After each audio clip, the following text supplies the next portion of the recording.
Uncle जी, हमने कहीं पढ़ा था कि जब प्यार और नफरत दोनों ही न रहे तो हर चीज साफ और स्पष्ट हो जाती है।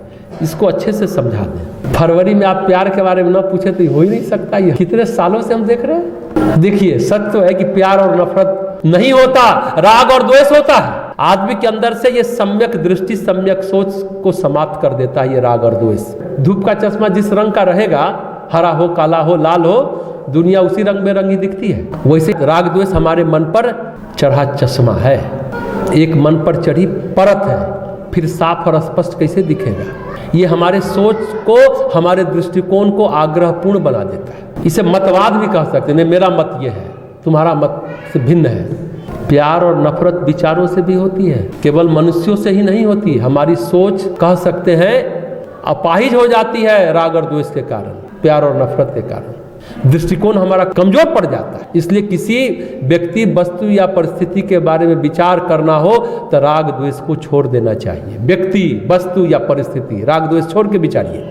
जैसे अभी हमने कहा ना, होमी जहांगीर भाभा नेहरू जी को समझाते हैं, क्योंकि नेहरू जी परमाणु बम बनाना नहीं चाहते। तो भाभा ने कहा, आप शांतिवादी हो, पूरा देश थोड़ी शांतिवादी है, आपको बम रखना चाहिए। क्यों रखना चाहिए? रक्षा के लिए। आप परमाणु बम से किसी पर हमला न करो, ये बात कही।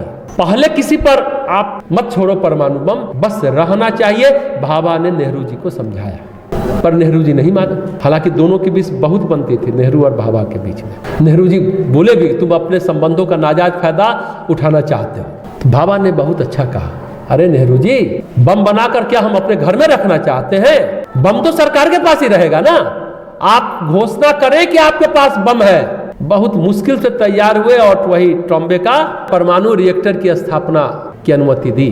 परमाणु ऊर्जा आयोग का गठन हुआ। होमी जहांगीर भाभा, वही बार्क जिसकी बात कर रहा है भाभा एटॉमिक रिसर्च सेंटर, उन्हीं के नाम पर है एटॉमिक रिसर्च सेंटर बम्बई में। और जिसमें अपने सहरसा के आते हैं ना यहाँ ध्रुव कुमार सिंह जी, वो भी वहीं डायरेक्टर है, साइंटिस्ट के रूप में काम करते हैं। और हमारे एक दोस्त की बेटी भी है सौम्या, वो भी वहाँ अभी ज्वाइन की है साइंटिस्ट में।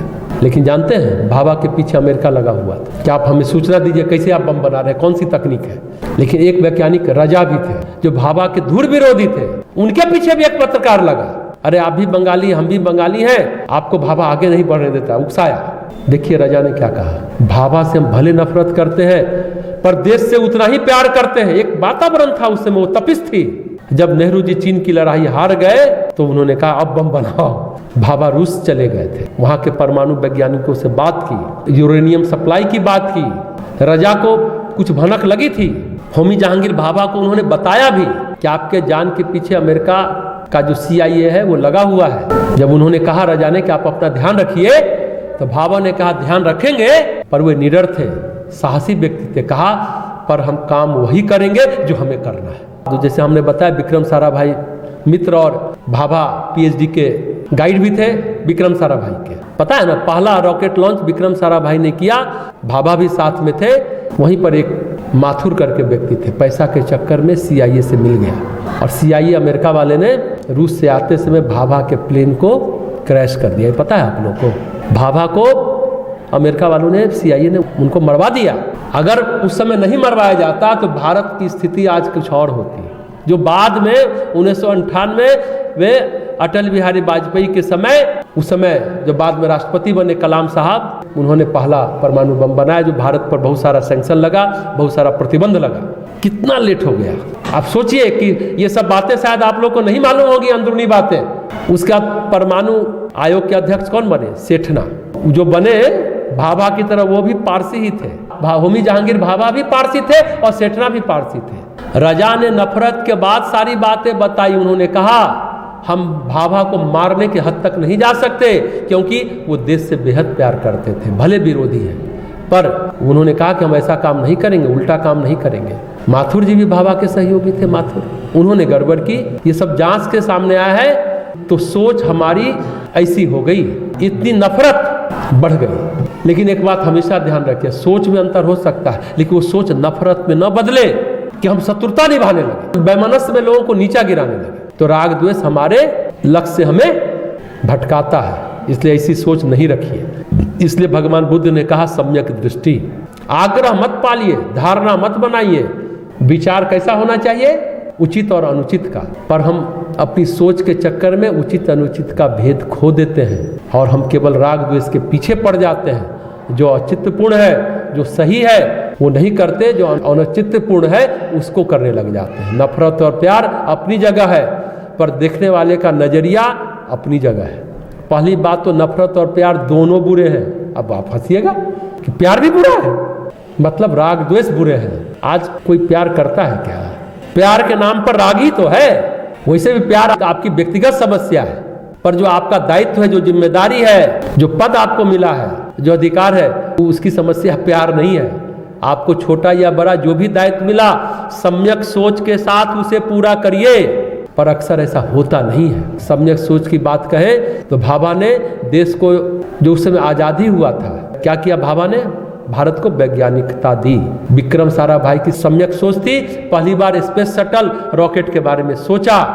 उसी तरह पहली बार भाभा ने कहा था परमाणु से ऊर्जा बनेगी, बिजली आएगी। सबसे पहले सोचा कि हिंदुस्तान को एक प्रतिरोधक क्षमता के रूप में बम रखना चाहिए। सबसे पहले किसने सोचा? तो भाभा ने। राग और द्वेष नहीं था, सम्यक सोच थी।